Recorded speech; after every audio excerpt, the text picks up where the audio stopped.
Hi, my name is Autumn, and I have a fun game to share with you today. It's called Four Quadrants. Basically, you need a little bit of space in order to play this game. If you have a table, you can use the four corners of the room.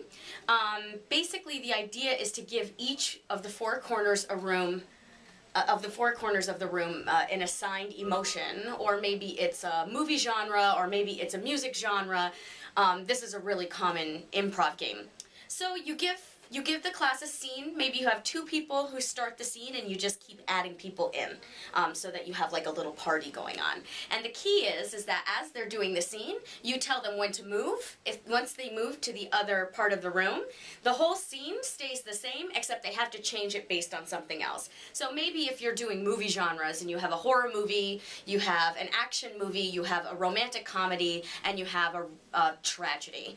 So they're starting out and maybe they're in the supermarket and they're all shopping and talking with each other, and you have maybe 5 people and you keep adding people in, and then you say go, and then they have to do it like an action movie, and then you say go, and then they have to move to this corner and suddenly it becomes a horror movie, and then you say go, and then suddenly it becomes a romance.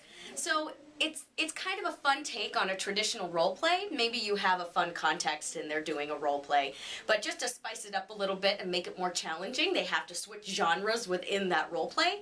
It's also a great way to practice movie genres, to see how the students understand what the important elements of the genres are.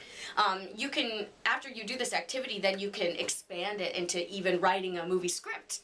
Of a horror movie that they acted out, or from the ideas from the action movie that they got from this game. You can also use this game to practice emotions.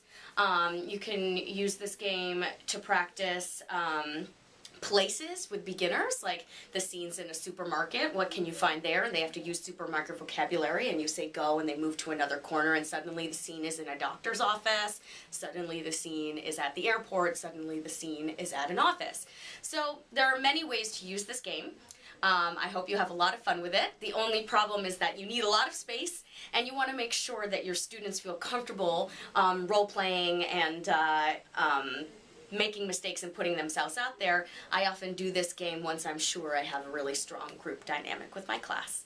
So I hope you enjoy this and have fun.